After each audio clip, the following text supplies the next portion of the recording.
Olá pessoal, tudo bem com vocês? Vamos a mais uma aula. Eu sou Jaque, sou professora de Geografia do EJA e hoje a gente vai para o nível 1. Bom, meninos, hoje a gente vai para uma continuação da aula passada. Como eu conversei com vocês, nós ficaríamos aí, algumas aulas falando dessa questão dos recursos hídricos, de como a água é observada no nosso planeta, E a gente já está caminhando agora para o final dessa parte do nosso conteúdo, Então, na última aula a gente começou a tratar das bacias hidrográficas e hoje a gente vai dar continuidade a esse tema, tá?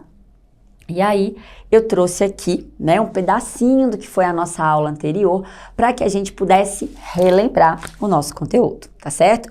Porque quem não viu vai ter oportunidade de ver o que a gente conversou e para você que já estava nos assistindo, vamos relembrar. Olha só, gente. Bom, hoje a gente vai falar então das bacias hidrográficas, recordar, a gente vai falar de novas bacias, mas vamos recordar aqui primeiro as anteriores. Primeiro a gente vai relembrar o que nós falamos aqui na bacia amazônica, A bacia amazônica, então tá aqui um mapinha para vocês verem, aqui com a extensão, da bacia amazônica, com a questão do rio Amazonas, que é o rio principal dessa bacia. E a gente nota a quantidade de afluentes que tem aqui, Então, a bacia amazônica, ela tá aqui no norte do nosso país, ela extrapola as fronteiras brasileiras, basta a gente observar aqui no mapa, que dá para extrapolar aí as fronteiras, certo? E a gente tem a questão de ser uma bacia plana, de topografia plana, certo? Bom, e depois a gente tem, e a maior bacia do mundo, tá, gente? Navegável e também utilizada para geração de energia hidroelétrica. Então, a gente tem algumas das grandes, maiores usinas hidroelétricas aqui, como, por exemplo, Belo Monte, como a usina de Tucuruí, a usina de Baubina, certo? E aqui a gente tem a outra bacia que nós temos, que é a bacia aqui do Paraná, e a gente tem aqui o Rio Paraná como rio principal, A gente tem aqui o Rio Tietê, o Rio Paranapanema e o Rio Iguaçu como seus principais afluentes, certo? E a gente também vai observar que ela é uma bacia que extrapola as fronteiras do nosso país. Então, ela está aqui presente na Argentina, no Uruguai, no Paraguai, na Bolívia. São países que também pertencem ao território dessa bacia. E ela é uma bacia com relevo mais encachoeirado, um relevo mais acidentado, serrano. E por causa disso, nós vamos ter rios mais encachoeirados, rios com mais corredeiras e com maior volume de água, certo? Então, o que acontece? É uma área muito propícia para a geração de energia hidroelétrica. E é por isso que aqui a gente vai ter a usina, de Itaipu, a maior usina aí do país, com uma grande geração de energia, justamente por causa desse relevo encachoeirado, certinho? E a gente também tem uma hidrovia, que ela é feita a partir de obras de engenharia, porque senão ficaria impossível ela ser completamente navegável, por causa desse relevo acidentado, é preciso você fazer as eclusas, que são aqueles elevadores de água, e ela é conhecida como a hidrovia do Mercosul, justamente porque os nossos países vizinhos aqui fazem parte do bloco econômico Mercosul, certo? Bom, gente, agora nós vamos para as bacias que nós vamos estudar hoje, tá? Então, vamos lá. Bacia do Tocantins é Araguaia. Então, vamos ver aí. Gente, essa bacia, então eu até coloquei ela aqui no mapa menorzinho para a gente ter uma noção do tamanho, lá no Brasil. Ela é uma bacia totalmente nacional, Ela não ocupa aí áreas de outros países, então ela é uma bacia que nasce no território brasileiro e deságua no Oceano Atlântico. Então, olha só, ela nasce bem aqui, ela vai passando aqui por Tocantins, ela vai passar aqui pelo Pará, Ela vai pegar aqui um trechinho da Bahia, olha só, do Maranhão, e ela vai desaguar, Ela pega Goiás também, e ela vai desaguar aqui no Oceano Atlântico. Gente, só uma coisinha que eu ainda não tinha dito para vocês. O lugar onde o rio deságua é a foz, certo? Então, o rio nasce, onde ele nasce a gente tem a nascente, e aonde ele deságua a gente tem a foz, certo? Essa foz, então, aqui, que é do rio Tocantins e do rio Araguaia, porque são dois rios que se desaguam juntos, são dois cursos d'água separados, mas que desaguam juntos, é aqui, então, no Oceano Atlântico. Bom, e aí o que a gente tem de interessante aí nessa bacia? Nós temos bacia localizada, então, totalmente no território brasileiro, como eu havia comentado com vocês. elevado potencial hidroelétrico, porque ela tem trechos de relevo acidentado, né? Então é ótimo para geração de energia elétrica, mas a gente também tem rios caudalosos. De novo, olha, aquela ideia que eu falei lá na bacia amazônica, a gente está retomando ela aqui. A gente tem rios encaixoeirados e planos, né? O rio encaixoeirado, ele é bom para gerar energia, porque a queda da água, a correnteza, faz essa água ganhar velocidade e com isso gerar a turbina. Mas os rios com grande volume de água, eles também são importantes, por quê? Porque eles vão movimentar as turbinas elétricas. E nessa movimentação das turbinas elétricas, né, a gente consegue gerar a energia. Então, o volume de água também é importante. Então, rios mais planos, mais caudalosos, com muita água, também fazem esse papel, tá? Aqui eu tenho uma imagem da usina hidroelétrica de Tucuruí, uma grande usina que a gente tem no país, tá? Dá para vocês terem uma ideia pela imagem o quanto ela é de grande porte, né? Não é a maior, mas é uma das maiores que nós temos aí, certo? E agora a gente vai para uma queridinha, que é a bacia do Rio São Francisco, né? Ela é muito grande do ponto de vista de extensão territorial. Ela nasce aqui em Minas Gerais, pertinho de nós aqui, né? Na nascente do São Francisco, aqui na Serra da Canastra, e ela vai passar aqui por vários estados. O Rio São Francisco, ele é conhecido como o Rio da Integração Nacional. Ele não é o rio de maior volume d'água que a gente tem, o maior rio é o Amazonas, né? Mas ele é um rio muito importante, até porque ele vai cortar uma região muito seca, que é o semiárido nordestino. Então ele acaba servindo também até como meio de vida para essa população, tá? Então, olha só, ele nasce aqui, né, em Minas Gerais, ele vai subir, ele vai correr aqui pela Bahia, tá vendo? Ele vai passar em outros estados brasileiros, tá certo? Então, é um rio de grande extensão territorial e um rio que tem um relevo muito acidentado.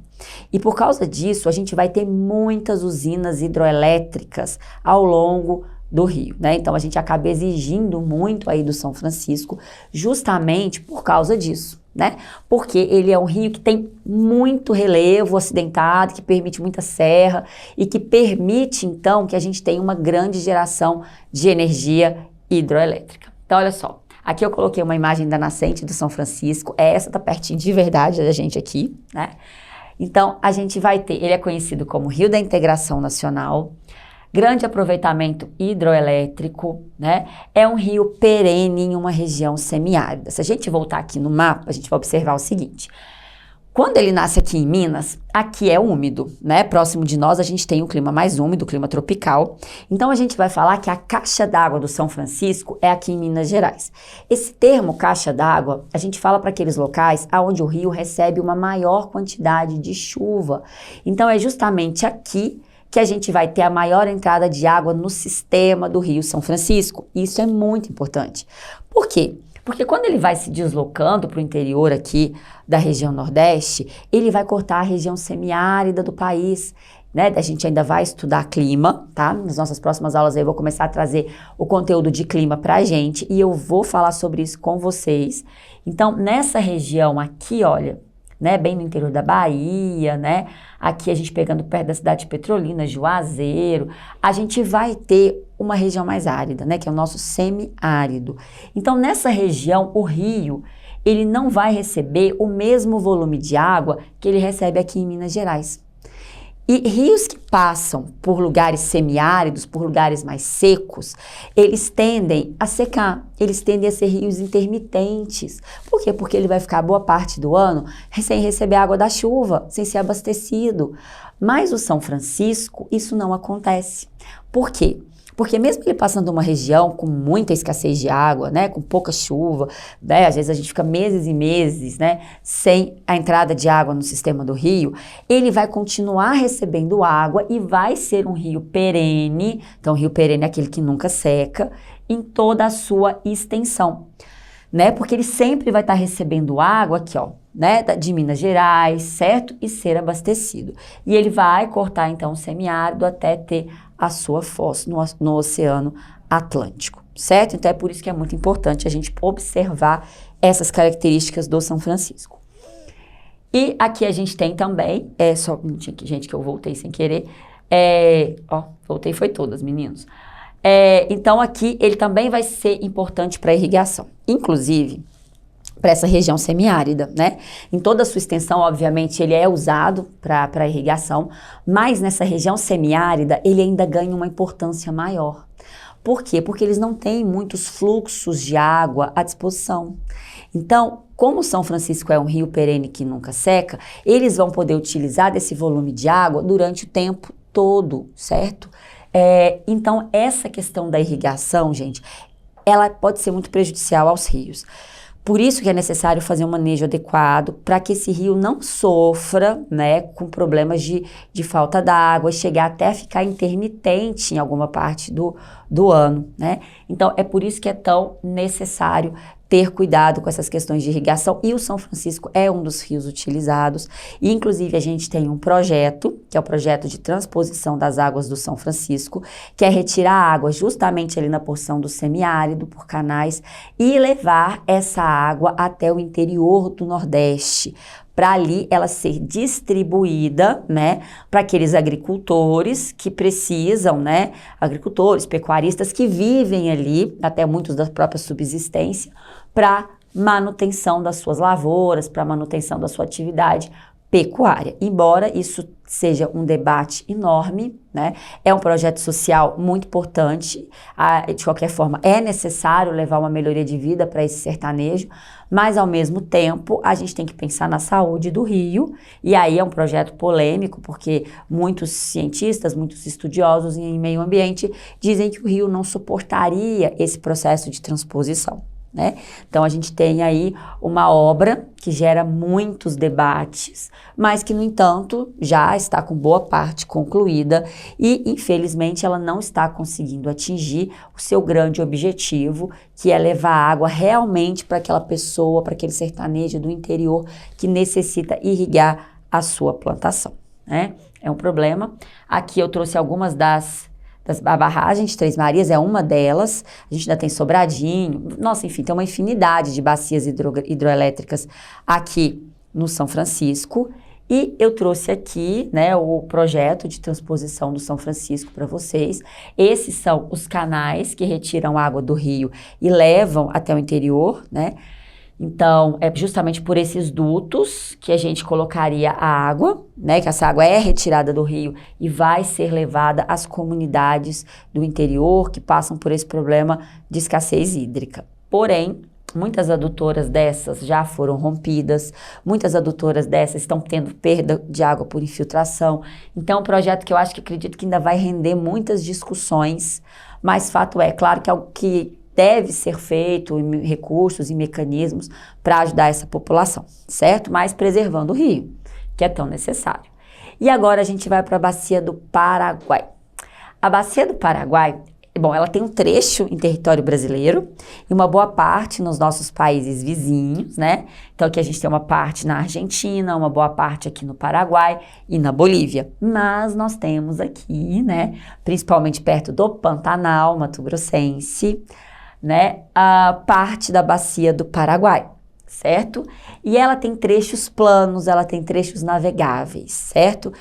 Ela não é totalmente navegável, mas ela tem vários trechos que são, sim, navegáveis, tá?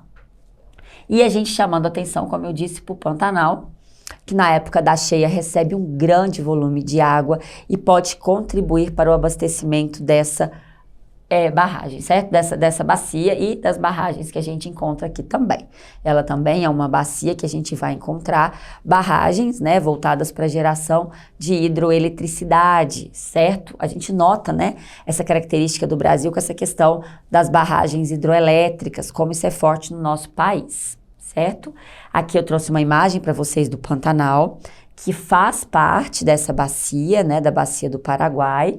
E a gente nota que várias áreas alagadas, né, por ser uma bacia muito baixa, por ser um relevo muito plano, muito aplainado, a gente vai ter, então, esse grande volume de água acumulado, principalmente, né, quando a gente tem a época de cheia, e é nesse momento que essa bacia vai receber maior volume de água, tá? Pessoal, antes da gente terminar e passar aqui para o fechamento dessa questão das bacias, eu gostaria só de relembrar, então, um assunto que eu falei na aula anterior, apesar que a gente já fez aqui a nossa parte de revisão, mas eu quero retomar com vocês, então, para fechar a parte das bacias, essa questão do que é uma bacia hidrográfica. Eu fiquei aqui essa aula e uma boa parte da aula passada falando sobre quais bacias hidrográficas a gente tem no nosso território, mas eu quero, então, colocar com vocês, né, quais são, o que é, então, essa bacia. A bacia hidrográfica, então, é o conjunto, guarda esse conceito, o conjunto do rio principal, se precisar anota aí, tá?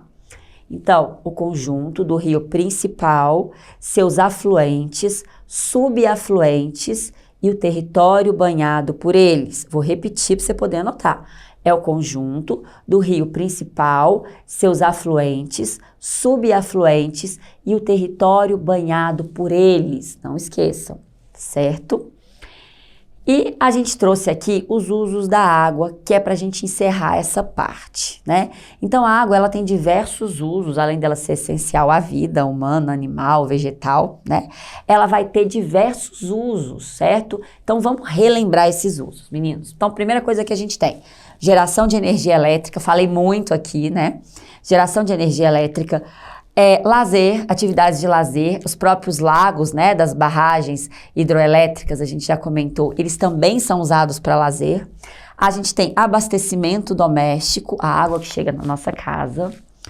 Produção industrial, as indústrias dependem muito de água e em alguns setores ainda mais, né?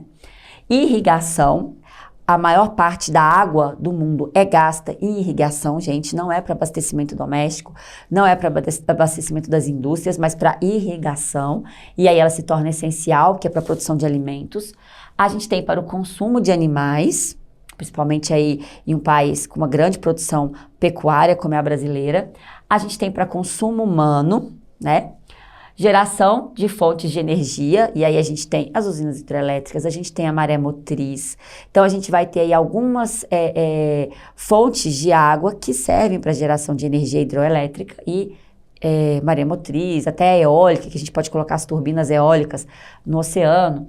E para limpeza. Na verdade, gente, eu trouxe um resumo aqui, né, dos principais usos da água. Na verdade, a gente vai encontrar a aplicação dela também na mineração, enfim, em outros ramos. Certo? Esses são apenas os principais usos da água.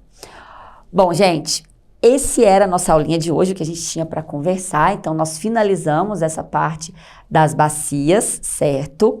Então, qualquer coisa, estudem, retomem conteúdos, não deixe acumular, para vocês poderem aprendendo direitinho, sem deixar nenhuma lacuna, certo?